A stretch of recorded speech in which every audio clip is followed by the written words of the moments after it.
We'll get started. So, hello everyone. Good afternoon. My name is Ying Ma, instructor at Kwanglan Polytechnic University. So before we start, I would like to first of all acknowledge that I'm speaking from the traditional and unceded territory of Coast Salish peoples. So I feel very honored to chair today's book launch, hosted by William Piner, Tetsuo Aoki Professor in Curriculum Studies at UBC. Our author today, Dr. Bruce Moghtader, will have around 20 to 30 minutes to introduce his wonderful new book to us, followed by a panel discussion. So hopefully we will have a brief Q&A section and from those who are in attendance today. So I would like to introduce you briefly to our author and his book today. The author, Dr. Bruce Moghtader, is an instructor in the Department of Educational Studies at Kwanglan Polytechnic University. His research examines the impact of economic theory on education policies and practices. His current research is on economic imperialism with attention to digitalization and transformation of human activities to data and uses of data as a form of capital. So today, he will share his new book with us. The book title is Schooling, Human Capital, and Civilization, A Brief History from Antiquity to the Digital Era. And we will have our three panelists, James Burns from Florida International University, David Geoffrey Smith from University of Alberta, and Hannah Spector from Penn State University. So first of all, welcome, Bruce, and the floor is yours.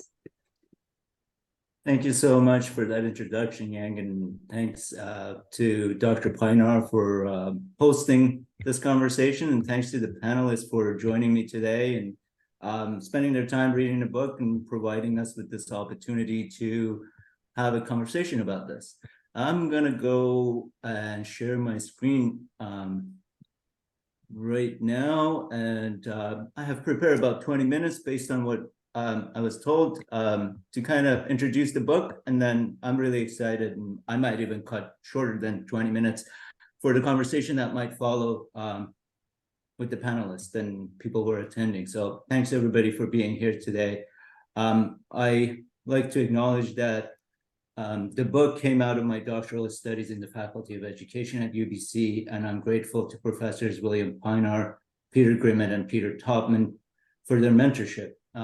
The book traces the evolution of human capital, integrates its social and ethical implications to school and society, and examines the role of generating policies and practices that govern curriculum studies as an academic field.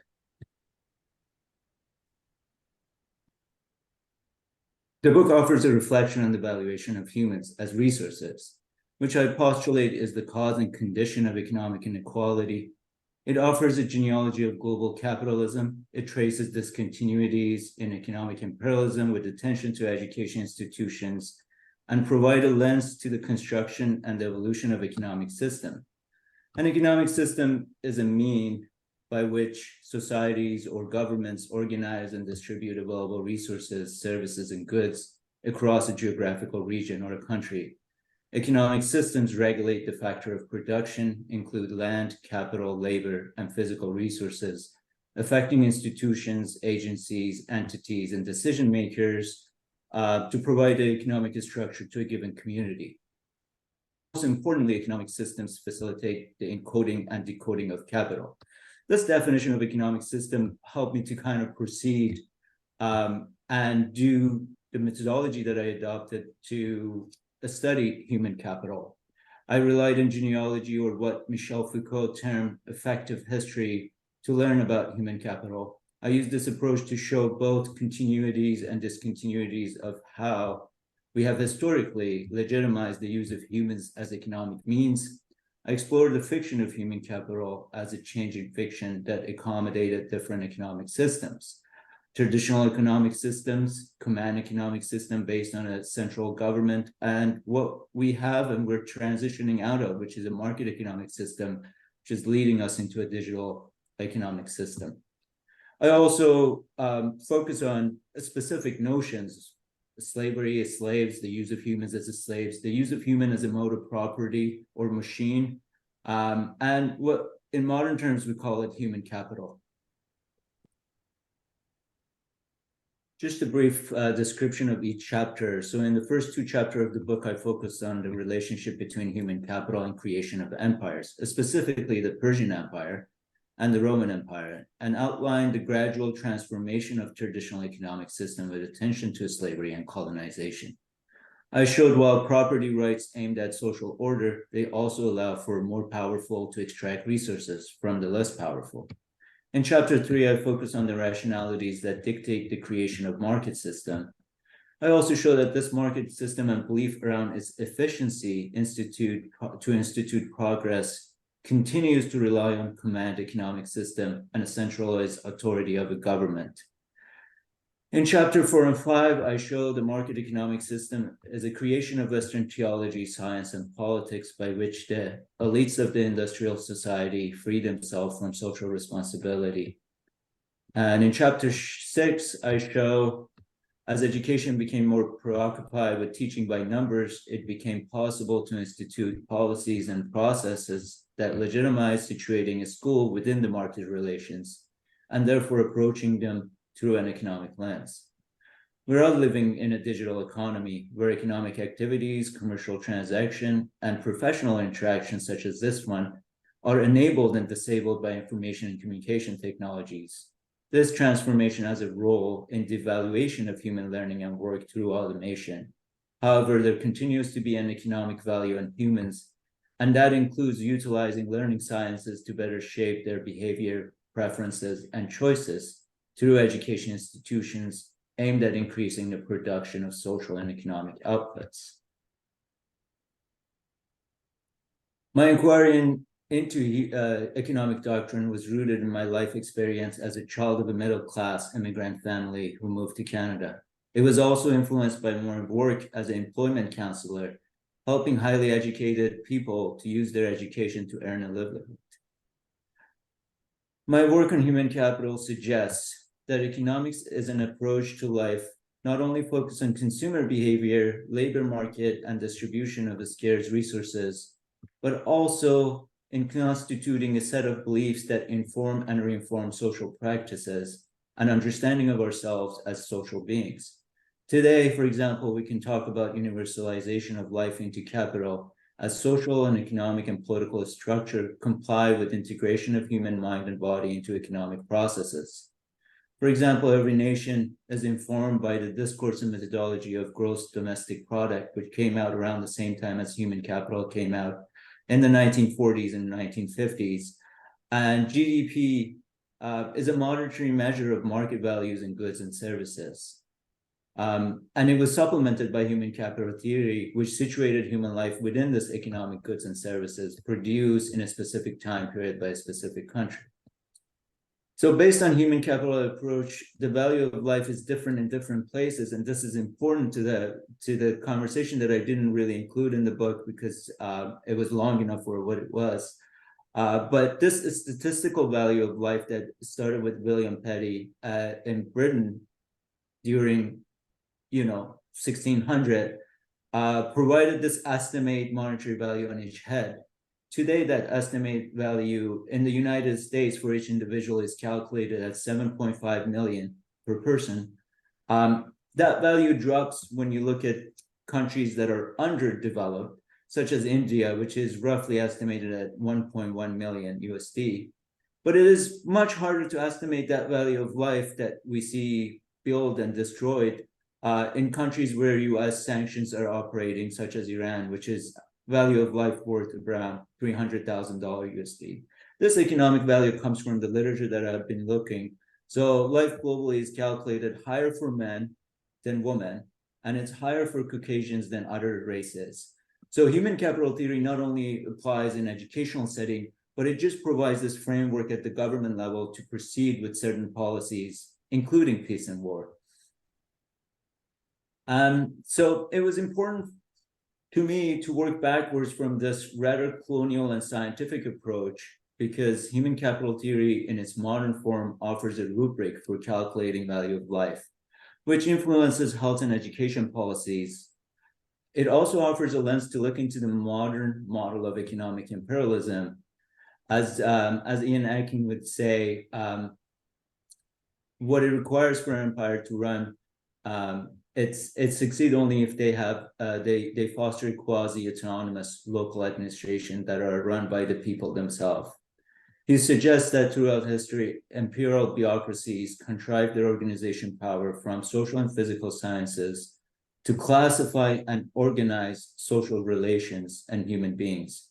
In its modern form, human capital theory, rooted in behavioral science, presents the case in which local educational institutions are targeted by the remodeling, usually pushed forward by the industrial elites and technological elites. And it enables better control over human activities, which if humans are a form of capital, it will be really useful.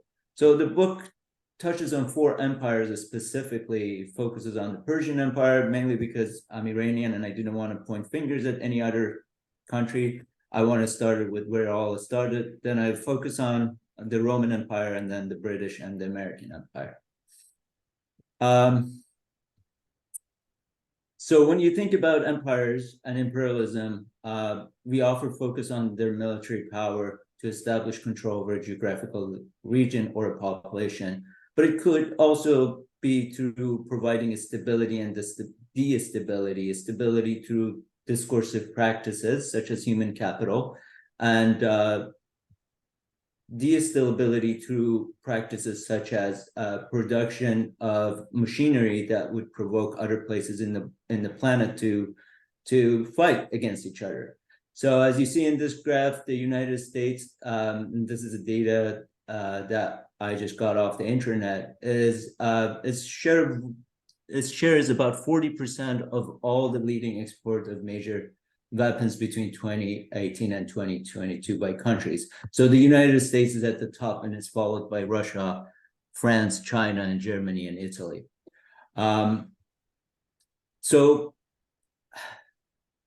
This is the most recent graph that I could find, and I don't know how accurate it is, but it shows how capitalism, that drive in a global scale, is pushed forward. What I focus on in the book was not necessarily because I was in a faculty of education and not in political science. I was really focusing how a modern form of power contrived by crisis and producing information to govern local bodies in their global context. So in many ways, the production of information works in a potent way as does armed production and export in terms of targeting and directing life. For example, I'm going to focus here on one of the early publications of human capital that came out in 1960. Gary Becker, who is one of the main proponents of the theory, wrote that the panic, this is a quotation, the panic in the United States, endangered by the more spectacular Soviet accomplishment, has led to the re-examination of American policies and procedures relating to economic growth and military technology. End of the quote. And then he goes on and argues that there's a national urgency to fundamentally reconstruct education institutions to aid economic and military development. In suggesting that individuals and society benefit from investment, Becker wrote, quotation, "It's difficult to calculate the economic returns, particularly for children from lower strata families, since they're more ignorant of the returns to their college education." He continued, "However, it is important to generate policies designed to spread information, especially among the low-income families, to support national economic development." End of quote. This paper came out in 1960 before his major publication in Human Capital that came out in 1964. So the search for economic answers to domestic, military, and political issues proceeded by manufacturing information and distracted attention from social inequalities and the civil rights movements in the United States. The Cold War proponents of human capital theory reactivated an economy which humans are the raw resources produced and consumed as part of the economic system. So human capital theory employed a discourse of crisis to portray social problems in terms of failing schools, Their solution emphasized the efficacy of competition to design social policies, impose an audit culture to govern schools, and shifted resources from public education to that which is private. Furnishing moral sentiments with economic prospects, human capital proponents advocated for negligence when learning is not a sufficiently good investment. They supplied a political force that generalized the role of the capital market throughout society, and their theory proliferated the assumption that education is both a consumption and an investment, and produced a formula to calculate the economic valuation of being and knowing. Of course, there was no human capital theory before human capital theory. There was a conception of human as resources. 30 years after the first publication on human capital theory, in his Nobel laureate speech, Gary Becker confessed that, this is a quotation again, "I hesitated a while before deciding to call my book Human Capital. In the early days, many people were criticizing the term and the underlying analysis because they believe it treated people like slaves and machines," end of quote. And then he goes on to say that by the time of the third publication of Human Capital, which was right after the Cold War in 1995, the term was circulating beyond economists to school principals, academic, journalists, and policymakers. And then he goes, human capital had become a good rationale for obtaining public monies, and this partly explained its success. So the success of the theory itself was just to generate some economic activities, and then it becomes a rule for designing a school policies afterwards. The reward of obtaining public money explains the change in behavior as politicians, policymakers, and administrators began to accept the term and its implications. Initially, it was assumed that human capital theory provides a rubric for economic growth that will increase national productivity, combat international adversaries, and project American values outwards. The prospects of monetary incentives, however, also became a good rationale for the adoption of human capital theory outside the United States. This is where the policies of international organizations such as World Bank, European Union, and OECD come into play.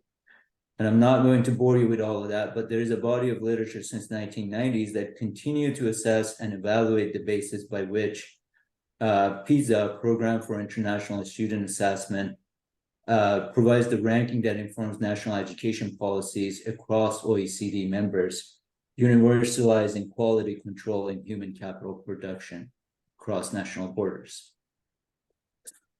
So human capital and the age of the internet.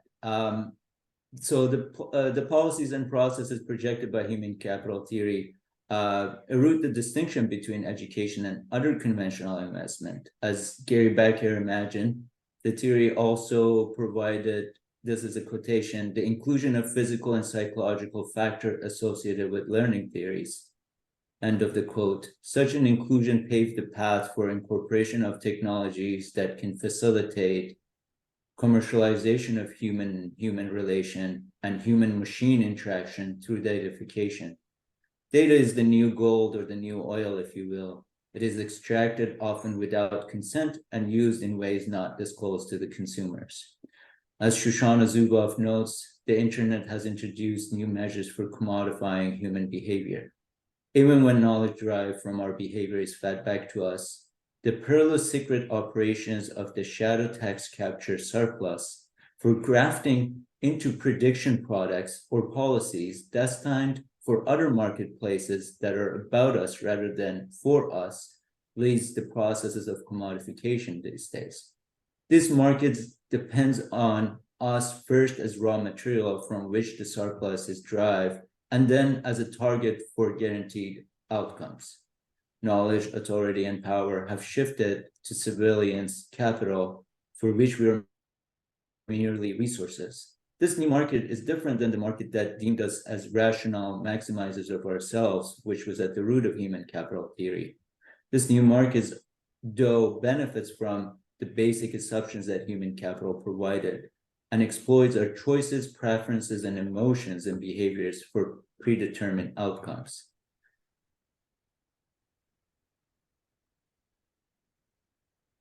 So return on investments. There are some return on investments from human capital, but they're not monetary investments that we can generalize. For me, the commodification of education and reducing human development to economic development by human capital points to the commodifications of human and leads to a host of political and ethical problems. Human capital returns are not solely monetary returns. They have informed beliefs about the role of education in society through incentivization of learning, privileging STEM over arts, creating an avenue to buffer disruption by technology, providing a rubric to individualize failure and success, creating a market for humans, informing policies by which more privileged nations extract skilled workers from developing countries.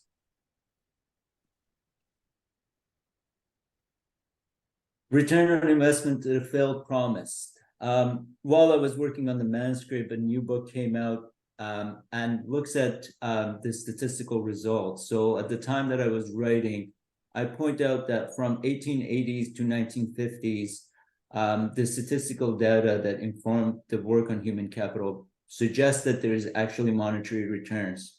The newest statistical analysis shows that economic returns on education have been modest in the past 40 years, considering the cost of higher education and devaluation of intellectual labor due to increased competition in the labor market and automation, of course. The Death of Human Capital, written by Philip Brown and colleagues, came out around the same time a year ago. They use a statistical analysis from recent decades to show human capital theory is a failed promise. Specifically using national data, they show that return on education are modest to non-existence for women, people of color, and different nationality and classes within the United States. More globally, Thomas Piketty, in his book on capital, uses cross-national data to show that return on conventional capital surpasses investment on humans since the 1970s. So from 1970s to 2010, his data suggests that investment in property and stocks would have a higher return than it would do in education. All right, I think that's from me. That was exactly about 20 minutes. I'm going to leave audience and the panelists with some questions that they continue to preoccupy me, and that is, how relevant do you think the history of patriarchy still is to our current economic approaches to schooling?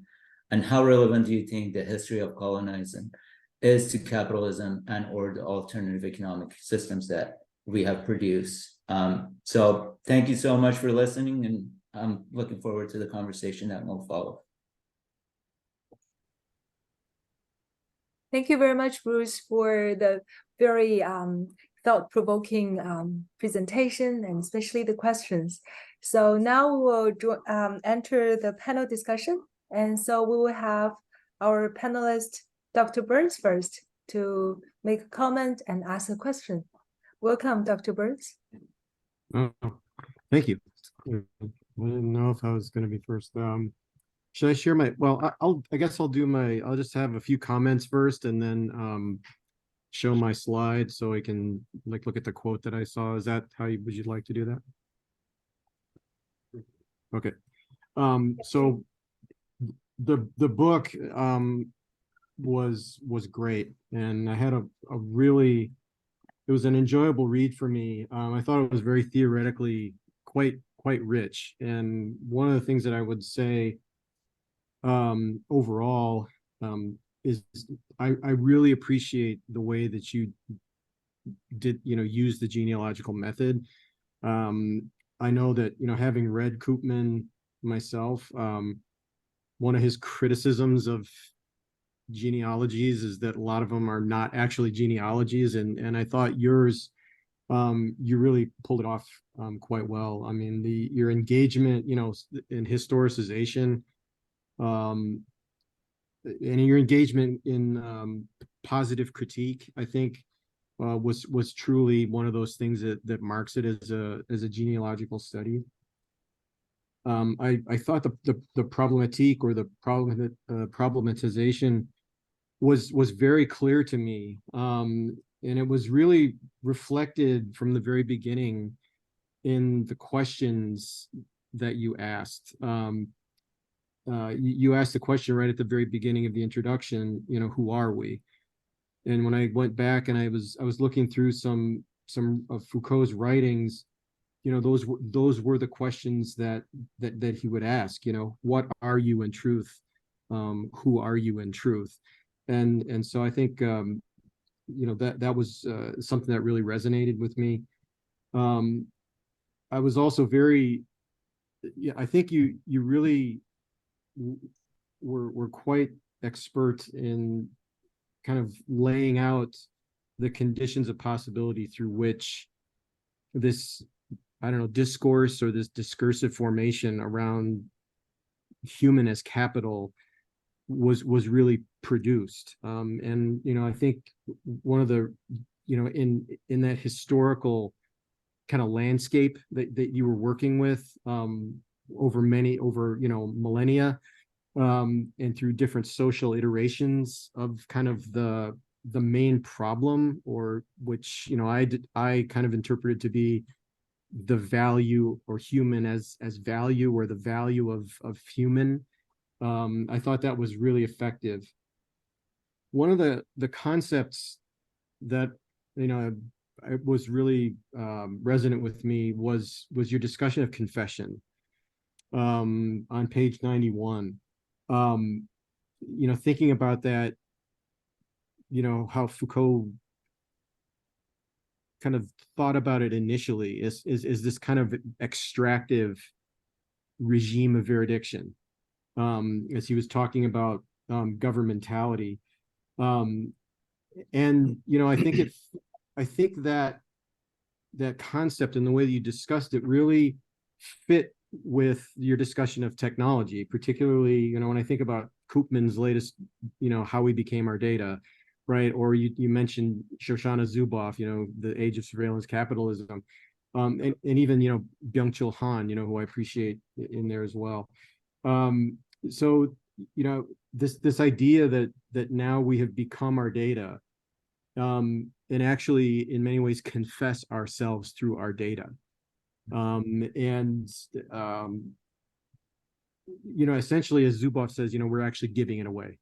We're giving it away for free. And that has had some, in my view, catastrophic sort of implications or consequences in terms of education and society more broadly. And I would argue, and I think you kind of suggest this, we don't even need to be seen anymore to be seen in the concept of, in the sort of the context of disciplinary power. And so this kind of, one of the things that strikes me is that you're genealogically, talking about this connection to datafication or scientification of this discourse of human capital, which makes it difficult to critique politically, right? I mean, it's difficult. You really are talking about a regime of practices tied to a regime of truth. Mm-hmm. And so I thought that was really well done in your book, and it completely, I think, it fits very well with the idea of capital, one's worth in society, kind of as this regime of veridiction, in this kind of this economy. I think Foucault called it an economy of merits and faults, right? And so how that fits really well. Again, your connection with truth claims and games of truth with these regimes of practice was really noteworthy for me. And I would argue that your book, as much as Foucault's works were actually a broader genealogy of truth itself. And so I think that this is a really nice, and it's an important contribution to kind of that body of literature when we're thinking about the central conceptualization of truth.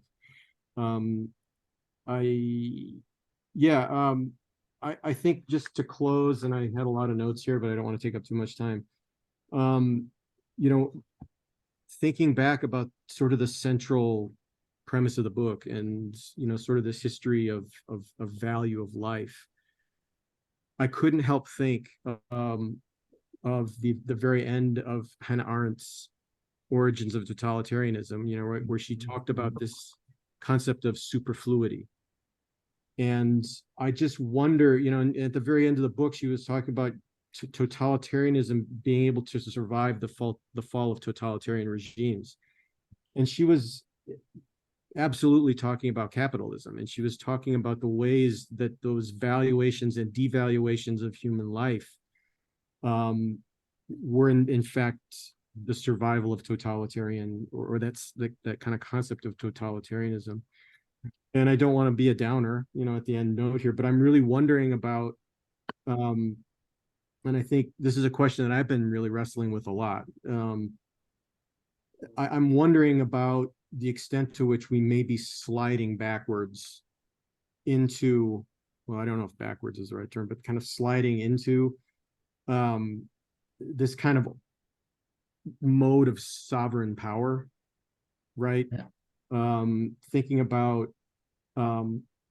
essentially, you know, the management of life, biopolitics, but then that kind of death function that exists within biopower or thanatopolitics.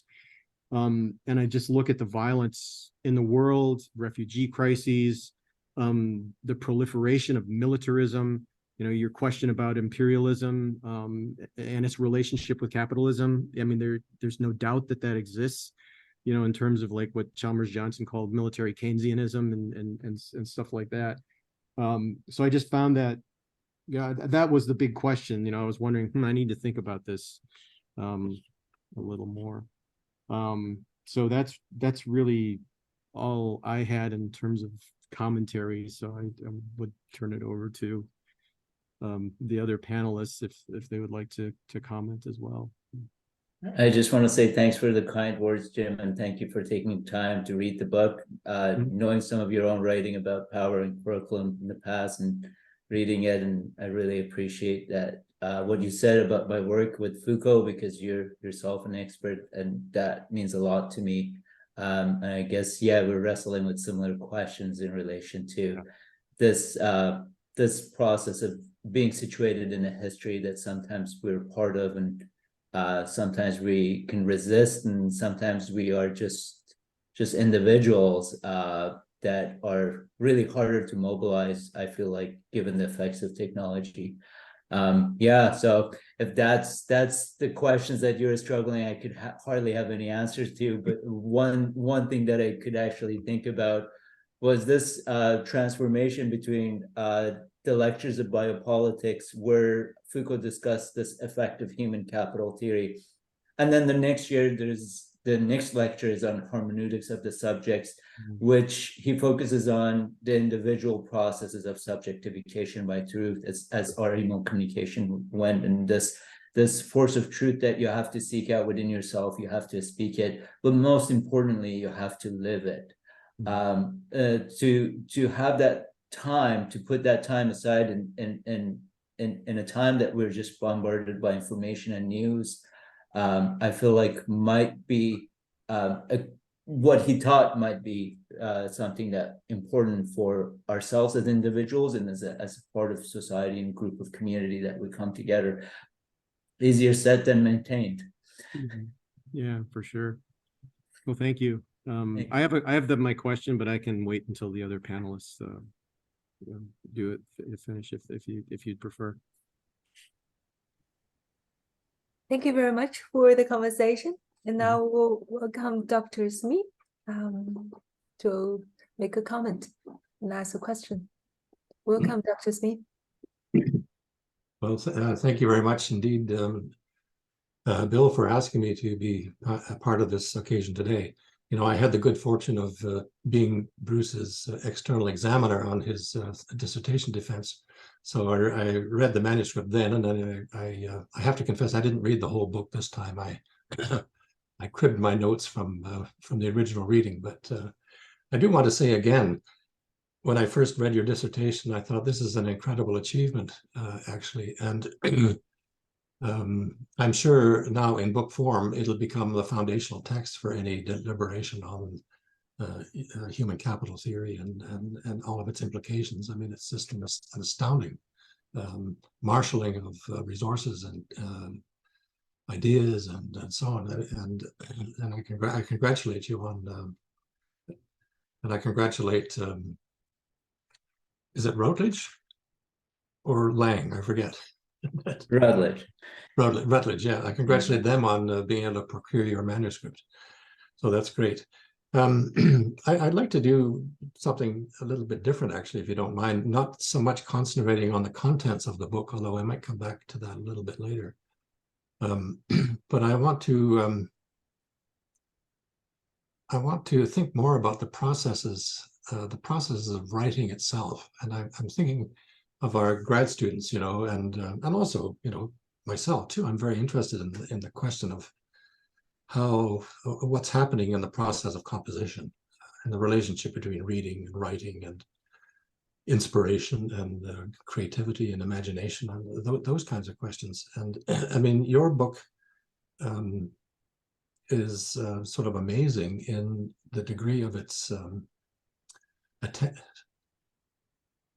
richness, but also its attention to detail and how you go about marshaling all of those resources and so on. I mean, it interests me how you do it. And I'm gonna put my little question, my quote up here, if you don't mind if I can get this organized.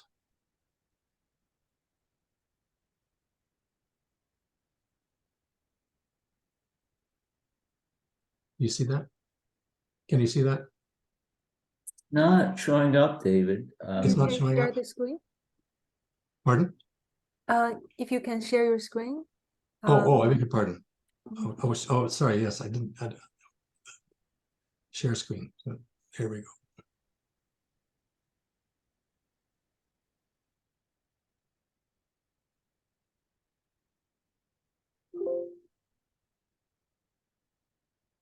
Can you see that? Not yet. Not yet.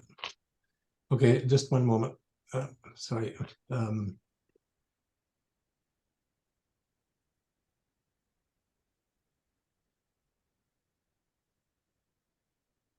What about that one? No. All right. Well, I'll just read it then, because it's very short. Great. And it comes out of your introduction, actually, and I actually I didn't paraphrase it. I cut it down to a very simple statement. For an educated person, knowledge is reflected in living a certain life. Knowledge is reflected in living a certain life. And it reminded me of an article that was published back in 1980. It was an interview between what was her name? Heidi Walker and Elie Wiesel on the question of how and why I write. It was a very interesting sort of expose, you could say, of and Wiesel was very open and honest about how he goes about the writing process. And I thought it would be interesting for me, and I think for others, to hear a little bit more about your processes of writing, and the relationship of reading and writing, and how you go about formulating a question, and if there's a kind of a phenomenology of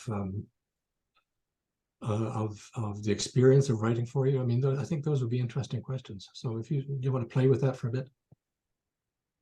Thanks for the question. Thanks for the kind words, David. I don't know. I think writing is very different for everybody. I work with chaos a lot in myself, and I think they were part of, while I was searching for answers, obviously it was not, you don't start by saying I'm going to go write a dissertation. I think I was reading about human capital when I was wrapping up my master thesis in 2015, and there was something about lectures about biopolitics that pulled me in, but I knew I had to leave it out. And the previous book on Foucault did not really delve in any means with human capital, but it just preoccupied me for the next few years that followed. And so when I was going there, I was really interested in learning. I was really interested in learning something that I didn't know. Obviously, I'm not from this culture, so there's a lot of context in political theory that was really, I was curious in. how it works. So there was that approach to that. I wanted to just read and learn about Machiavelli, for example. I wanted to learn and read about Bacon and why he's so important. And then initially it was all of this had to come together into paper, into something that somebody else could understand. This is why reading and writing, there's this gap between it that I always feel like it has to be reconciled by oneself as they think through the material that they're going to work with. And that is really, there's something personal. I think there were times that I was reading anecdotal stuff about Francis Bacon that was not going into any dissertation, and how throughout time humans have changed. Like I just learned that, like very personal details, that he was dating or sleeping with somebody who was at the age of 9 or 10 at the time in Britain, at the time that the Britain was Britain, and this guy was in the parliament. He was writing about science, and he was doing all of this. By any measures now, we go back and and you go, oh, this anecdotal things about a certain people informs their morality, and then they inform what they produce out of that morality into their own writing. Not to put blames for his time, maybe that was the norm, but it just gives you a little extra perspective about how at different times we understood ourselves. For me, that part of writing did not really shine as much as I wanted through my writing, because I have to give credit here to Bill for being really patient with me as I was working on the dissertation, because writing was something that I struggled with. Thinking was not, as a child, I would sit and be able to observe. I didn't have enough toys, so it was either chasing a soccer ball or sitting there and thinking and being alone with your own thoughts. So it just came something naturally that I was more apt to thinking and getting carried away with my own thoughts and harder to put things down. And I feel like a lot of graduate students also feel that way, that they know a lot, they read a lot, transferring that in paper and creating something is different. But I just decided to take that pressure off, and I said, this is going to be a puzzle for me. I'm gonna study, I'm gonna learn what I'm here to learn as a PhD student, and I'm going to put the pieces of puzzle together, because they all contributed to something at the end. They become something. It's really hard to imagine the end result when you start writing, but as you read, it becomes possible to put pieces together, as everybody knows. At least that's how I worked. I never started with this main idea that I'm going to map out the history of economic imperialism through human capital. I started by just like, why is Francis Bacon important? Why Jeremy Bentham is important? And then, it's like doing juxtaposition between thinkers through each chapter that shows up, between Rousseau and Adam Smith, for example. It just becomes all of a sudden a theme that is really central to the construct of political economy. But you don't start a dissertation or a thesis thinking that this will show up. At some point, you're pulled in and you make it work.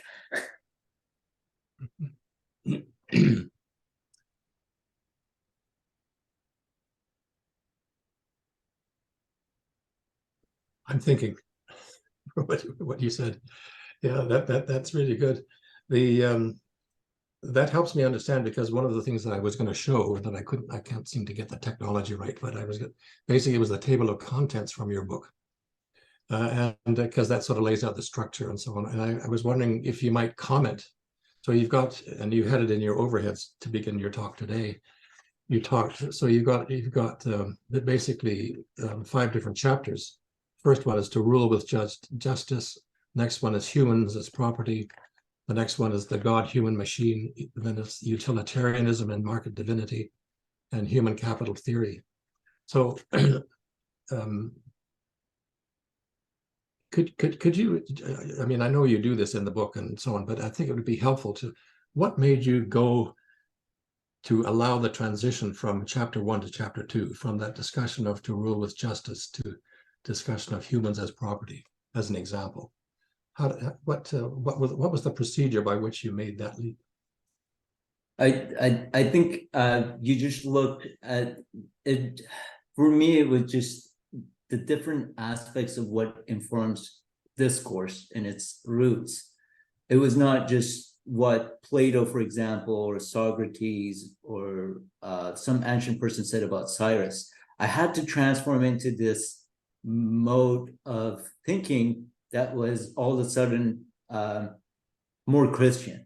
It had to transfer to this notion of human-God relationship that would produce into this notion of property, which is a central theme for Milton Friedman that led into creation of human capital. But to wave in that history, I had to be mindful about where did we come up with property rights all of a sudden? Because they didn't exist in ancient Persia or ancient Greeks. They were not rules. There was an economy of household.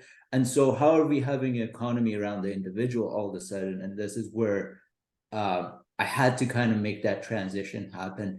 And I delve in a little bit into theology beyond what I could understand. But, Bill has suggestion about books that I could read at that time. So it was really helpful. So it wasn't that it was an individual work. I was in continuous conversation with people who they knew more than I knew.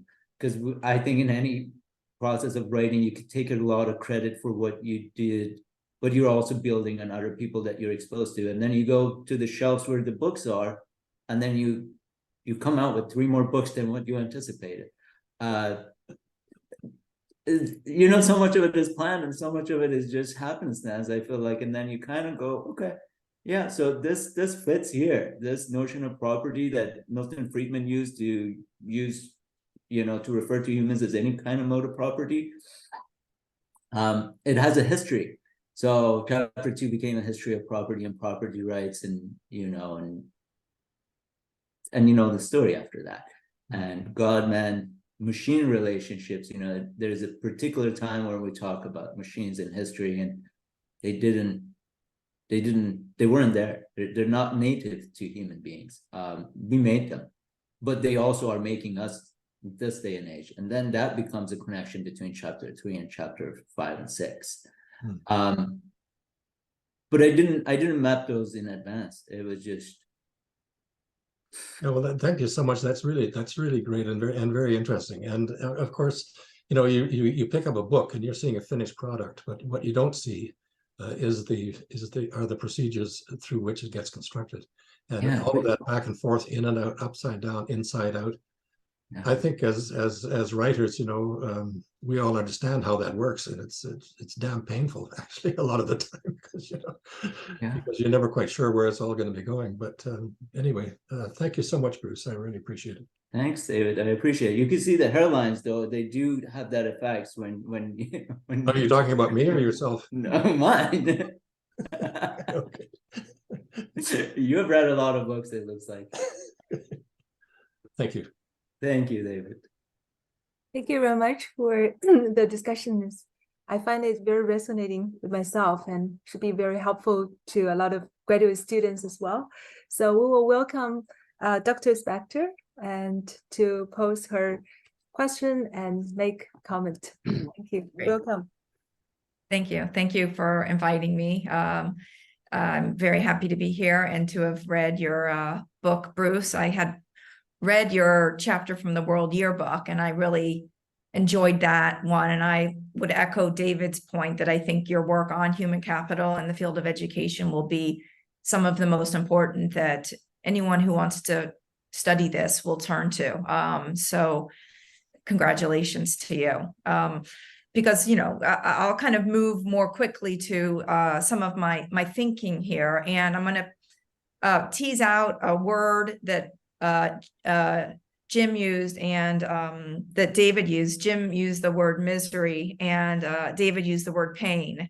And I'm going to go with that a little bit. As I was reading your book, a word that kept coming to me throughout was happiness. I saw that frequently. And, because we have a PDF, you can just do a search, right? So normally I wouldn't be counting in that modernist sense, but it did come up a number of times. It came up, I think, 57 times, happiness, and then misery came up a few times, but the word meaning and meaningful didn't come up as much. Of course, the word use and utility and human capital did. And so I was looking at these concepts as I was reading and tracing them throughout the text. And I thought I would quote and paraphrase a few places on the subject of happiness as a way to build up to my question. So early on in the book, you're developing this idea of how happiness is taken up in intellectual history and in the ancient Greek world, that, quote, democracy placed the responsibility for freedom on the Athenian citizens, and that citizens were said to be happy. Later on, when you're sort of tracing the thought of John Locke, he also was speaking on the subject of happiness, where Locke seems to advocate, quote, moderation and restraint of passions to attain true happiness. And this idea of what is happiness and how is that different than true happiness and real happiness comes up in your book. And so for Locke, this sort of happiness is associated with freedom of the will, of thoughts and actions that are not elicited by manipulation. And that a manipulation by the authorities brings us closer to, quote, misery and slavery. And that man has a desire for happiness and an aversion to misery. And then where I pick up the thread further is in Bentham's happiness principle, the greatest happiness for the greatest number of people. And I was interested in talking a little bit about this idea of happiness. And I might be going off a little on a tangent, but it's sort of what I'm thinking about in the current context that we're living, which I think has a lot of misery. Now, of course, when Voltaire was doing his critique of, in Candide, he was also, critiquing all of or thinking about all of the misery in the world by critiquing this idea of everything is going to be okay. And everything is, will turn out all right. In this context that we're living, of course, we're having more and more refugees because of political violence, right? Even from Ukraine in the current context to what's going on in the moment between Israel and Palestine. But there is this prediction by the year, I think 2050, there's going to be 2.6, I think, or 2.3 billion climate refugees. And in the United States by 2060, I think there's going to be 13 domestic million refugees. So I think that the misery is going to get more miserable. And so I'm wondering, with your thinking on, I'm interested in understanding a little bit more, because happiness comes up so much in this idea of the pursuit of happiness. I'm wondering how we can sort of think about this idea of the pursuit of happiness. Might we actually, those of us who are not experiencing the misery, do we have a duty to witness the misery? And how do we understand this idea of the pursuit of happiness in light of all of the misery? And should we be, in the sense like John the Savage says in Brave New World, he chooses misery and not happiness, in the sense of the happiness of people who are oblivious to what's going on. And I think in the United States context, there's a lot of that. And I recall the chart that you kind of put up with the United States. I don't know if you could put that up again, how quickly it's possible. I don't want to take up too much time, but I'm just thinking that with all of the sort of world that we're living in, there's some people who are refusing to face the misery because they're not having to in this immediate sense. But it's sort of this society's pursuit of happiness that has created a lot of the misery in the world in indirect and direct ways. And I'm basically kind of asking you to say a few words about misery and happiness and how all of this ties into human capital. Mm-hmm. Thanks, Hannah. Thanks both for being here today and reading the work, and for the kind words, and also for this question that I don't think I'm necessarily able to answer, but I will try, because I think it's such a big question. If you're wrestling with it, I'm obviously who am I to speak about it? Part of it is, for me, where I come from is, there has been always at any given history, this notion of certain people know the best for the rest of the clan. That has been historically with us. And every time that we trust our being and our happiness to either a centralized government or a whole bunch of capitalists to run the world for us, we are closer to that misery based on that quotation that you produced. And that's what Locke would say. And I don't necessarily know. Happiness is so subjective. I think by the year of 2050, people will look at happiness differently than what we're looking at right now. And I feel like that would have been the time within that question, you know, for Jeremy Bentham and John Locke, that one century gap, they explain happiness differently to their people. I mean, they impacted policy heavily. Politician came, they changed constitution based on how they approach government. So I feel like at any given time, we could think about our happiness differently. I think at this time in history, for a lot of people that I talk to, and I teach at Kwantlen in a first year course, I ask the students, what would make you happy? And they say money. And they say, it's so clear because most of them are immigrant family, like, you know, myself, money is important. And they're living, they escape India. So they're here, they're motivated. And they see some sort of sense of association between our happiness and having money. But I think the problem is that we live in a world where people's happiness is influenced by a group of people that accumulate, and this capital accumulation has become a norm and a mode of value that has been spread around society that will bring you happiness if you have more money. And people from low strata families and people from higher up, they just hang to that very notion of happiness. And then in our education system, we spend a little time to talk about, you know, different mode of economic system and alternative economies where that happiness comes. Recently, I've been reading about solitary economies and Black political economy and this different alternative notion of thinking about society and community where happiness is more interdependence than individualized, because I think theories like human capital really individualize your misery as yours if you're not able to succeed. And we live in a society where, you know, you go to a psychologist to get a drug if you have depression. But, you know, the brilliant thinkers of a century ago, they were all depressed to certain extents because they could see clearly. And that's why they were depressed. So the label was not there to get self-medicated. So I think we will have a harder time defining happiness, I would say, because we're moving into a more complex societies. And I don't know how right or wrong I am about that perception, but that's where I sit with it today. Thank you. What do you think? Well, I turn to Arendt. I know Foucault. I think James is more of an expert, but I'm more of an Arendtian. And her work in The Human Condition, she has a short part that I think is very good where she draws a distinction between utility and usefulness and the utilitarianism and meaningfulness.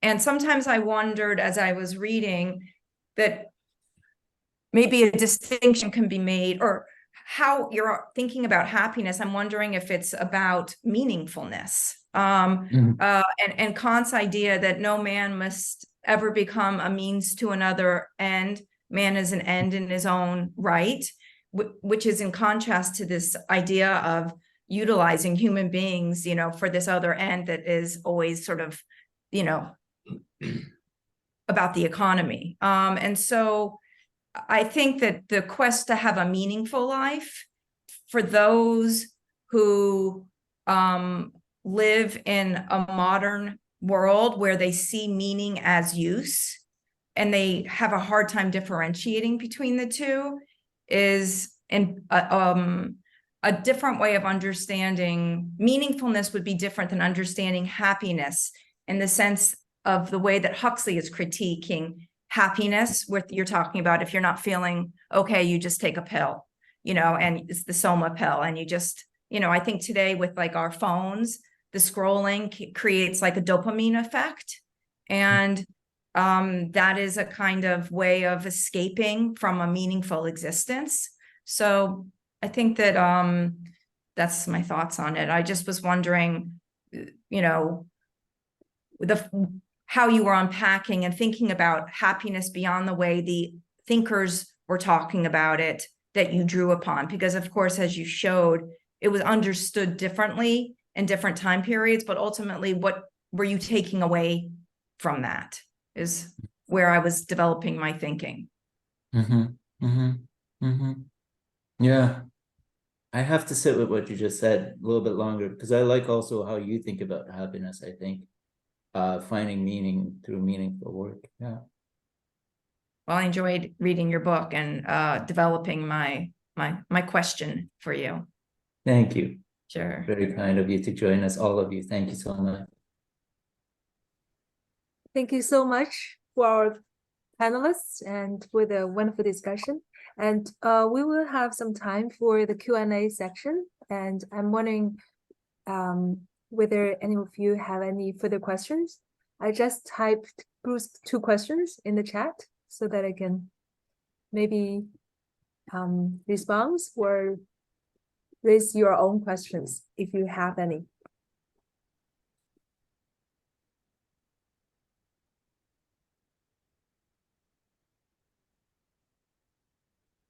I might just make a comment about this, which I think I raised it in the external examination about you can see the way in which, Bruce, your analysis, of course, is so poignant and focused and really directed on what we call the Western tradition. I mean, I hate that sort of thing, but there is such a thing as a Western tradition. And the issue of happiness, of course, is interesting because it's also a central question for sort of Eastern traditions, and what is it that makes us happy? And one of the key ways is, forget about yourself. Don't take yourself too seriously. And that's anathema to those of us who are raised in this whole thing about every person is important, and there's a way in which that's true, but it's complicated, and there's a dynamic between having a self and letting the self go. That's part of the creative process, actually. I find that in writing myself, that in fact you get to a stage where you're not conscious of yourself as a thinker or anything. You're actually in the moment. It's what artists talk about as well, the forgetfulness of the self. But then the other aspect of that is that the world that we're living in today is at war over competing paradigms of what it means to be a society and what it means to be people in societies, and the times are interesting, but to say the least. And I think we need to be much more attentive to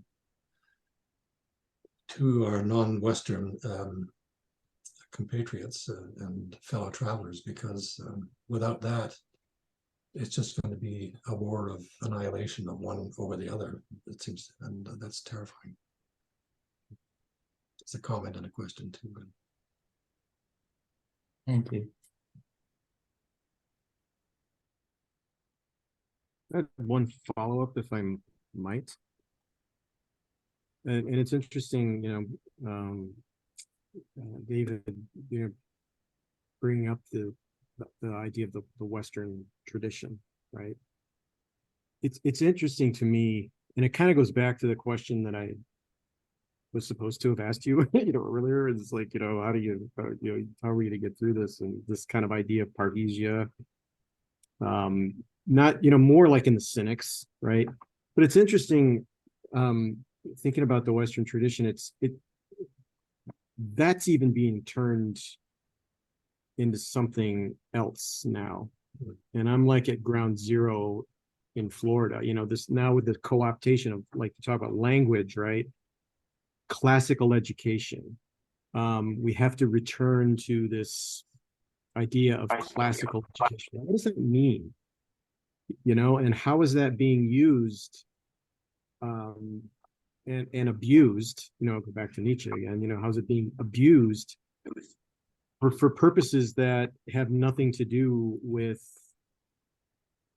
a lot of the ideas, the critical ideas that have come out of the Western tradition, the very ideas that you're talking about, like positive critique, Kantian critique, Foucauldian genealogy. I mean, those are part of the Western tradition, but those seem to be being mutilated in a lot of ways by a very revanchist set of ideas about what the Western tradition or the canon is or should be.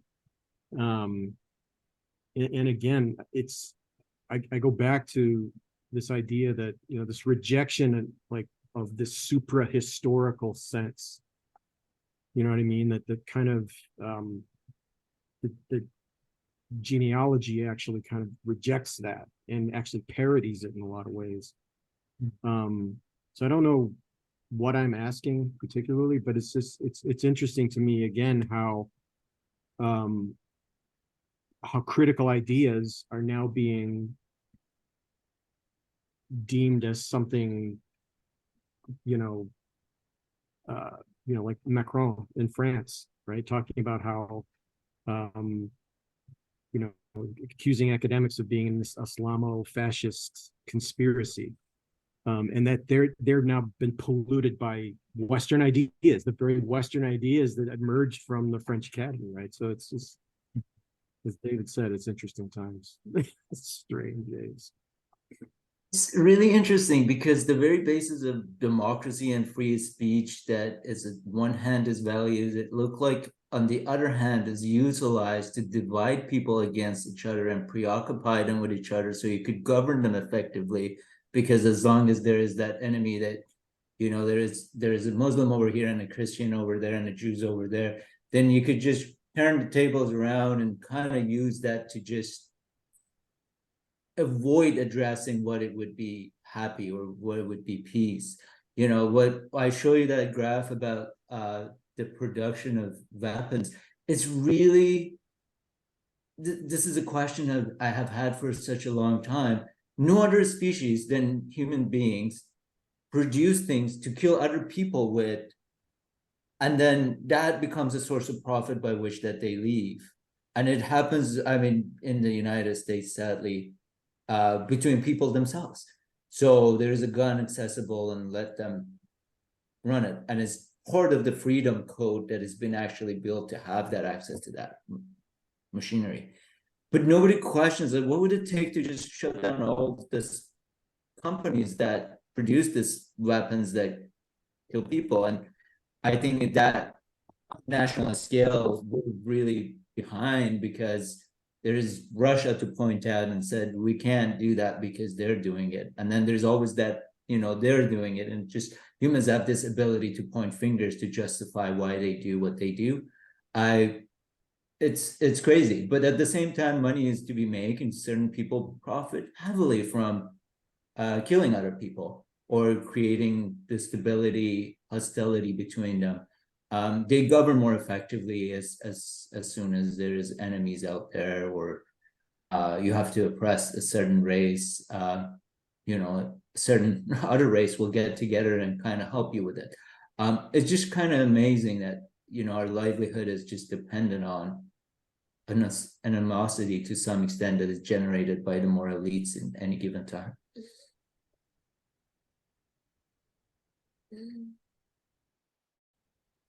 Do any of the students have a question I'd be interested to hear?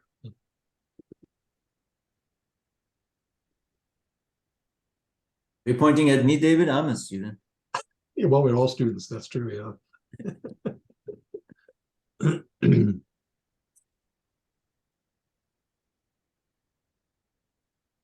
So, okay, great.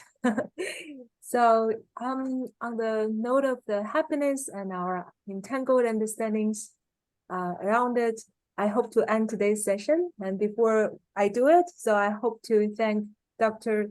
William Pienaar for hosting today's book launch for us, and our three panelists, and for joining us and giving the beautiful comments and questions, and especially to our wonderful author today and sharing his book and making a lot of very thought-provoking comments and insights.